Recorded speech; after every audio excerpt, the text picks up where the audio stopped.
Bonjour les amis, j'espère que vous allez bien et que vous êtes en très bonne santé. Alors me revoilà encore avec vous pour une nouvelle leçon. Mais avant de commencer, j'aimerais quand même attirer votre attention sur ce très joli paysage. Il s'agit d'une éclipse solaire, pour ceux qui ne connaissent pas ce phénomène, tout à fait naturel. On a l'impression qu'il fait jour et qu'il fait en même temps nuit et c'est très beau. Alors, passons maintenant à notre leçon d'aujourd'hui et ce n'est pas très loin un peu du thème de ce fond. Il s'agit de figures de style et précisément des figures d'opposition. Figures d'opposition, c'est-à-dire qu'il y a deux choses contraires. D'accord? Alors deux choses contraires ou deux choses contradictoires. Ce n'est pas la même chose. Contraire n'est pas contradictoire et c'est ce que nous allons voir tout de suite. Voyons la première figure de style ou la première phrase. N'est-ce pas toi qui pleures et Méduse qui rit? C'est une phrase de Louis Aragon. Alors je vous demanderai où se trouve l'opposition.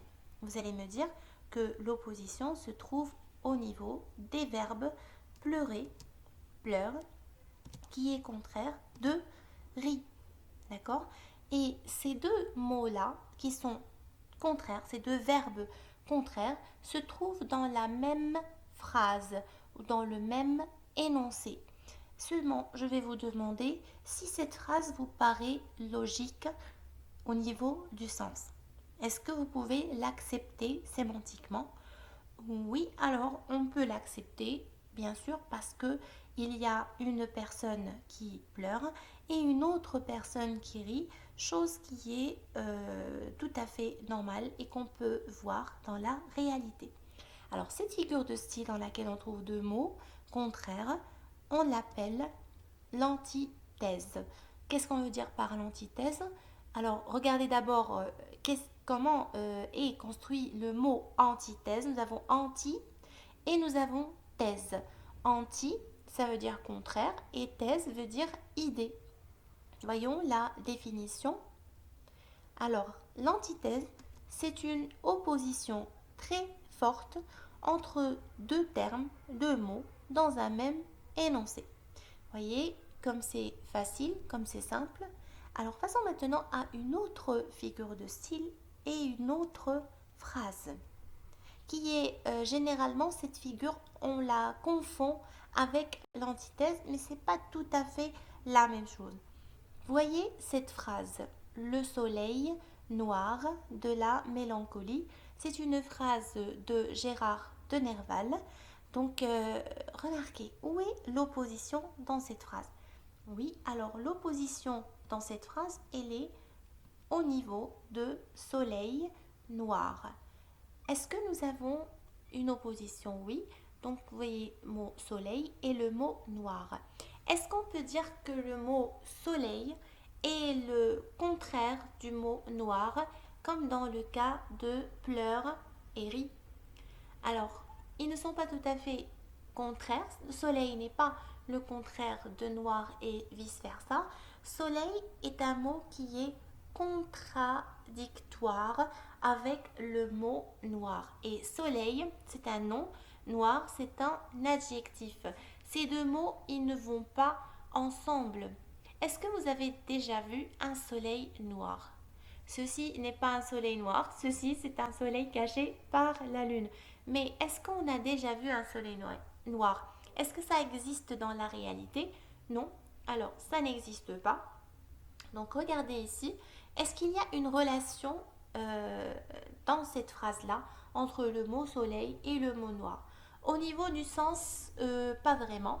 Mais au niveau grammatical, oui.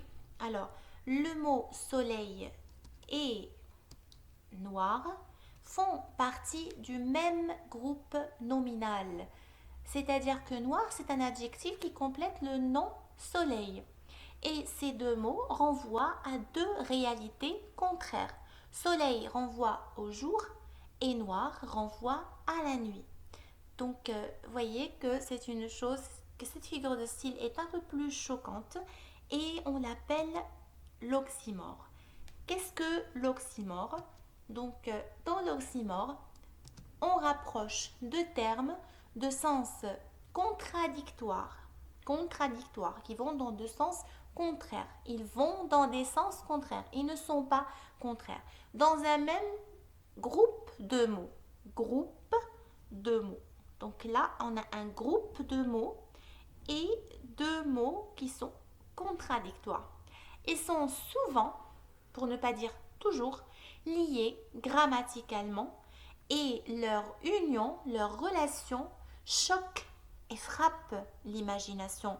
Le lecteur ici, il est choqué quand il voit Soleil noir et il se demande qu'est-ce que Nerval a bien voulu dire par Soleil noir. On peut imaginer que cette personne est triste et que même le soleil qui apporte l'espoir, qui est brillant, qui est signe de jour et de clarté, pour lui, il le voit noir et ça montre la grande tristesse de cette personne. Alors, on passe à une autre figure de style. J'espère que la différence entre l'antithèse et l'oxymore est bien claire pour vous. Je rappelle que dans l'antithèse, nous avons deux mots contraires et que le sens peut être acceptable logiquement. Les deux mots sont dans un même énoncé, mais ils ne sont pas très très proches. Par contre, dans l'oxymore, ils doivent être proches pour que ça soit une oxymore. Ils sont l'un à côté de l'autre et entre eux, ils font partie du même groupe de mots. Que ce soit, ça peut être un groupe nominal, ça peut être un groupe verbal, un groupe adjectival ou adverbial, ça dépend. Donc en tout cas, deux mots qui sont très proches mais contradictoires. Alors on passe à la figure prochaine, suivante.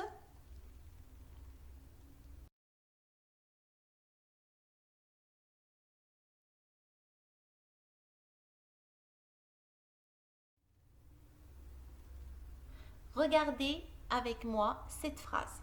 Cette phrase-là, elle est tirée de Antigone de Jean Anouilh. Et là, le personnage qui est en train...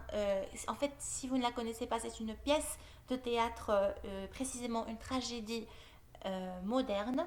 Donc là, la nourrice est en train de parler. La nourrice, qu'est-ce qu'elle fait? Elle blâme Antigone pour sa sortie nocturne, c'est-à-dire elle lui fait des reproches, elle est en train de la gronder, lui crier dessus. La nourrice éclate. Ah, c'est du joli, c'est du propre.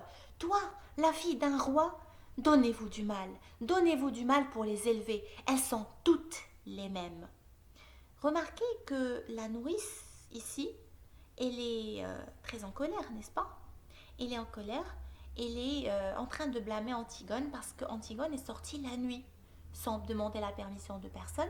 Elle est revenue au petit matin et là, la nourrice est en train de lui parler. Qu'est-ce qu'elle lui dit? Où est l'opposition ici? Est-ce qu'on voit l'opposition? Elle est au niveau de cette phrase. Quand elle lui dit, ou bien de ces deux phrases, pardon, c'est du joli, c'est du propre. Qu'est-ce qui est joli?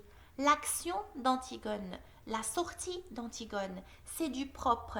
Est-ce qu'à votre avis, la sortie d'Antigone et l'acte d'Antigone est joli? Est-ce que l'acte d'Antigone est propre? En tout cas, selon la nourrice.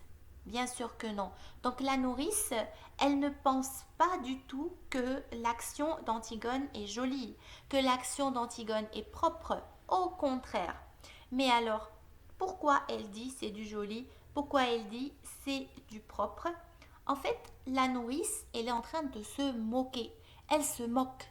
Elle dit le contraire de ce qu'elle pense. Pour elle, la vraie pensée, sa vraie pensée, sortir la nuit est un mauvais comportement qui ne convient pas au rang d'une princesse. Donc elle dit le contraire de ce qu'elle pense. Elle dit une chose, mais dans sa tête, il y a le contraire. Alors, cette phrase, ou bien cette figure de style, on l'appelle l'antiphrase. L'antiphrase, c'est pas l'antithèse, mais l'antiphrase. C'est-à-dire, on a le mot anti, et on a phrase, c'est-à-dire on a le contraire de la phrase qui est dite. Alors on dit le contraire de la phrase qu'on veut insinuer, ou bien la phrase qui est dans notre tête, on dit son contraire. Voyons la définition. Alors, c'est une figure de style qui consiste à employer par ironie ou par euphémisme. Ironie, c'est-à-dire par moquerie. On rit de la situation, on critique la situation d'une manière indirecte. Ou par euphémisme, c'est-à-dire on veut adoucir une réalité. Alors, par ironie ou par euphémisme, un mot, une locution ou une phrase dans un sens contraire à sa véritable signification. D'accord? Donc on emploie un mot ou une locution ou une phrase dans un sens qui est contraire, opposé à sa véritable signification, à son véritable sens. On dit le contraire de ce qu'on pense, par ironie ou par euphémisme. Alors l'euphémisme, je ne vais pas trop m'attarder dessus. Je vais vous laisser un petit lien en bas dans la barre d'infos qui explique cette figure d'euphémisme et vous la comprendrez un peu mieux. Alors, vous allez me poser la question, mais comment on peut savoir si c'est une antiphrase? Comment je peux savoir si une personne, elle est sérieuse ou elle dit le contraire de ce qu'on pense? Très très bonne question. Alors, je vous dirai, c'est à travers le contexte même de la phrase. Le contexte.